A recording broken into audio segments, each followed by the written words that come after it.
दुख तभी उत्पन्न होता है हमारे मन के अंदर जब हम ज़्यादा उम्मीद कर लेते हैं। जैसे किसी व्यक्ति से हमने ज़्यादा उम्मीद कर ली और वो मुझे नहीं मिल पा रहा है, तभी ये हमारे साथ होता है, जिसे हम एक्सपेक्टेशन कह सकते हैं, अपेक्षा कह सकते हैं। और वास्तविकता, दुख तब पैदा नहीं होता है जब परिस्थितियाँ खराब होती हैं, बल्कि तब पैदा होता है जब परिस्थितियाँ हमारी उम्मीदों के मुताबिक नहीं होती। हमें किसी से उम्मीद करनी ही नहीं चाहिए। जब हम कम से कम उम्मीद रखेंगे या बिल्कुल नहीं रखेंगे उम्मीद, तो हमको बहुत कम दुख होगा। जब हम किसी परिणाम से बहुत ज़्यादा उम्मीद लगा लेते हैं, जैसे आप अपने दिमाग को भविष्य के उस काल्पनिक सुख का आदी बना रहे होते हैं। गलत तरीका है, जैसे कि मान लेते हैं अगर मेरा यह काम सफल हो गया या इस इंसान ने मेरी तारीफ़ की तभी मैं खुश रहूँगा, यह गलत तरीका है। यहाँ उम्मीद परिणाम से है जो आपके वश में नहीं है। वो आदमी किसी भी तरीके से कर सकता है, उस पे हमारा नियंत्रण है ही नहीं कि भाई वो हमारा तारीफ़ करे या ना करे तभी मैं खुश रहूँगा। यहाँ पे हमारा उसके परिणाम से मैं खुश होऊंगा, तो यहाँ पे हमारा परिणाम हमारे वश में है ही नहीं। यहाँ उम्मीद परिणाम से है। सही तरीका क्या होना चाहिए, इसको हम समझते हैं। उम्मीद अपने एक्शन और डेली रूटीन से होना चाहिए कि मैं दिन में क्या कर रहा हूँ, मैं अपना जो प्लानिंग किया था उसको पूरा कर पा रहा हूँ कि नहीं कर पा रहा हूँ। हमको अटैचमेंट को कम करना है और अटैचमेंट को कम कर देना है, लेकिन कमिटमेंट को कम नहीं करना है। गीता का भी यही सिद्धांत है कि कर्म पर अधिकार हो, फल पर नहीं। जब हमारी उम्मीद अनियंत्रित होती है, हमारे कंट्रोल में नहीं होती है, अनियंत्रित चीज़ों से होती है, जैसे हम समझते हैं दूसरे लोग क्या सोचेंगे, किस्मत कब बदलेगी, तो दुख का बढ़ना तय है। लेकिन जब हम उम्मीद नियंत्रित चीज़ों से करते हैं, जैसे आज मैं कितने घंटे फोकस किया, कितने घंटे अपने पढ़ा या अपनी टू डू लिस्ट पूरी की या नहीं की, तब हमारा जो दुख होता है उसका दुख जो होता है वो अपने आप कम ही हो जाता है। और सबसे बड़ी बात वास्तविकता, अपने रियलिटी को एक्सेप्ट कर लेना, अपनी वास्तविकता को स्वीकार कर लेना। उम्मीदें तभी हमें भ्रम में रखती हैं जब हम अपनी ग्राउंड रियलिटी की चीज़ को स्वीकार नहीं करते हैं, तभी हमको ये भ्रम में रखती रहती है।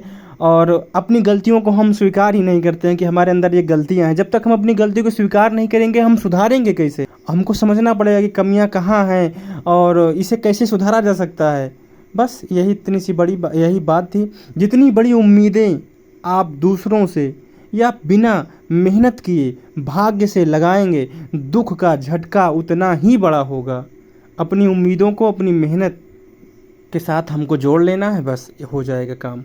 बस मैंने इतने दिन में यही चीज़ें सीखा, इसलिए मैं इसको साझा कर रहा हूँ। हमारे मन में क्यों बहुत ज़्यादा नकारात्मक विचार आते हैं? मैं अभी तक एकदम नकारात्मक विचारों में मैं घुस गया था, उसी के बारे में सोच रहा था, पॉजिटिव नहीं था। मेरी एकदम एनर्जी लो हो गई, मेरा पढ़ने का मन नहीं कर रहा था, मेरा कोई भी काम करने का मन नहीं कर रहा था, मेरा कुछ भी करने का ही मन नहीं कर रहा था। मैं बस लेटा हूँ या यूट्यूब पे वीडियोस देख रहा हूँ या कुछ भी देखे जा रहा हूँ या फिर सो जा रहा हूँ। अपनी जिम्मेदारियों से बचने की कोशिश कर रहा हूँ, भागने की कोशिश कर रहा हूँ, बस एक्शन ले लेना चाह रहा हूँ। सिर्फ मैं रिजल्ट से परिणाम है कि मुझे परिणाम नहीं मिल रहा है, मुझे असफलता मिल रही है।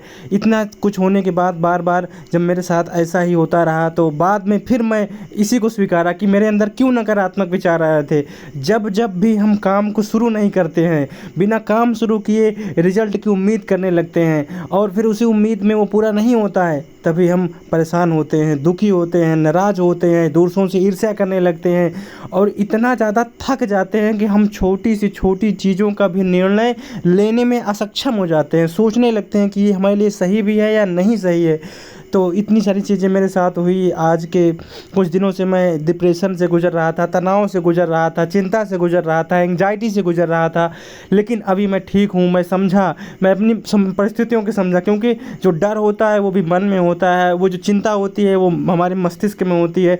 तो जब मस्तिष्क में ही सारा कुछ होने वाला है तो उसको एक नई दिशा देने की कोशिश की। मुझे लगा कि मैं अपनी नींद पूरी नहीं कर रहा हूँ, फिर मैंने अपने नींद की टाइमिंग को फिक्स किया, 6 से 7 8 घंटा सोना शुरू किया, तो जब नींद फिक्स की तो उसके बाद मैं सुबह जल्दी उठने लगा, अपने फिटनेस पे ध्यान नहीं दे रहा था, इस कारण से तनाव चिंता आने लगी, खाली समय बहुत ज़्यादा हो गया था, काम बहुत कम कर रहा था। तो ये सब चीज़ें हैं जिससे हमको बहुत सारी चिंताएँ हुई, बहुत सारी परेशानियाँ हुई। अब लेकिन मैं इससे निकला हूँ, अब मैं फिर से अपनी राह पे निकलूँगा, मुझे जो काम करना है उसको करूँगा। और इसलिए मैं साझा कर रहा हूँ क्योंकि मैं इतने दिन से परेशान था, इसलिए मुझे लगा कि बताना चाहिए दोस्तों, सब लोग भी ऐसे परेशान होते हैं। और हमारे इंडिया में ख़ास तौर पर मानसिक उपचार के लिए कोई भी साइकियाट्रिस्ट या मनोवैज्ञानिक नहीं उपलब्ध होते हैं, क्योंकि दैनिक जीवन की चीज़ें पूरी नहीं हो पाती हैं। जब हमको अच्छा भोजन ही नहीं मिल रहा है, अच्छा खाना ही नहीं मिल रहा है, अच्छी तरह की शिक्षा नहीं मिल पा रही है, अच्छा बिस्तर नहीं मिल पा रहा है, तो कहाँ से साइकोलॉजिस्ट या मनोवैज्ञानिक हमको मिलेगा समझाने के लिए। ये सब चीज़ें विकसित देशों में होती है, वहाँ पे लोग मानसिक मस्तिष्क वाला काम अधिक करते हैं, क्योंकि वहाँ पे अत्याधुनिक चीज़ें उपलब्ध हैं। भारत जैसे देश में अभी इतनी सारी चीज़ें हैं ही नहीं, यहाँ पे कोई वैज्ञानिक टेम्परामेंट ही नहीं है। यहाँ के लोगों को आप कैसे भी परेशान कर सकते हैं, कैसे भी इन्फ्लुएंस कर सकते हैं वोट के लिए, किसी भी चीज़ के लिए। हालांकि मेरा ये विषय नहीं है, मुझे अभी नहीं बोलना है। तो यही था भाई, मानसिक यहाँ पे मानसिक समस्या को ज़्यादा सम्मान ही नहीं दिया जाता है, और इतना ज़्यादा कन्फ्यूज हो जाते हैं लोग, अपने लक्ष्य से भटक जाते हैं। मैं ही भटक गया था, तो क्या ही बताएं। बस फिर से अपनी जर्नी शुरू कर रहे हैं, अपनी यात्रा शुरू कर रहे हैं, क्योंकि जो अनुशासन होता है, अनुशासन एक जर्नी है, एक यात्रा है। जैसे हम कहीं जा रहे हैं, मान लेते हैं हम प्रयागराज से एक सफ़र कर रहे हैं कानपुर के लिए, और उसके बाद रास्ते में जा रहे थे, हमारी गाड़ी ख़राब हो गई, पंचर हो गई। अब उसको गाड़ी बनाएंगे तो जब पंचर हो जाएगी तो गाड़ी रोकेंगे, टायर चेंज करेंगे। तो इसका मतलब ये नहीं है कि मेरा अनुशासन टूट गया, इसका मतलब कि वो प्रक्रिया ही है। अनुशासन में कभी विघ्न आ जाएगा, कभी हम पूरा नहीं कर पाएंगे अपने टास्क को, लेकिन हमको रुकना नहीं है। अगर हमारा काम पूरा नहीं हो पा रहा है तो ज़्यादा से ज़्यादा दिन उसको रोकना नहीं है, कोशिश करनी है कि 1 दिन 2 दिन जैसे भी समय मिले उसको शुरू कर देना है। इससे फिर हमारी अनुशासन बनी रहेगी, नहीं तो फिर बहुत ज़्यादा काम इकट्ठा हो जाता है मन के ऊपर, और फिर वो काम नहीं पूरा हो पाता है। हालांकि ये सब चीज़ें मेरे मन में थी, मेरे दिमाग के अंदर भरी हुई थी, इसलिए मैं आज सब इसको निकाल दे रहा हूँ। बहुत ही कम लोग इसको समझेंगे, मुझे पता है, क्योंकि जो इस तरह की मानसिकता के होंगे, जो इन सब चीज़ों को सोचते होंगे, वही चीज़ें समझ पाएंगे, और उनके लिए ही मेरी वीडियो है, और किसी के लिए मैं नहीं बना रहा हूँ। बस अब बोलने के लिए मेरे पास बहुत कुछ है, लेकिन अभी नहीं बोलना है मुझे। अभी पैसे कमाने के ऊपर ध्यान देना है, अपनी शिक्षा के ऊपर ध्यान देना है, अपने स्वास्थ्य पे ध्यान देना है। ये सब चीज़ें हैं, सभी लोगों को यही ध्यान देना चाहिए। बहुत कम लोग हैं जो इन सब चीज़ों के बारे में सोच पाते हैं, खुद को एनालिसिस कर पाते हैं। मैं उस योग्य हूँ, मैं भी कभी कभी भटक जाता हूँ। बस दोस्तों यही बात है और कुछ नहीं।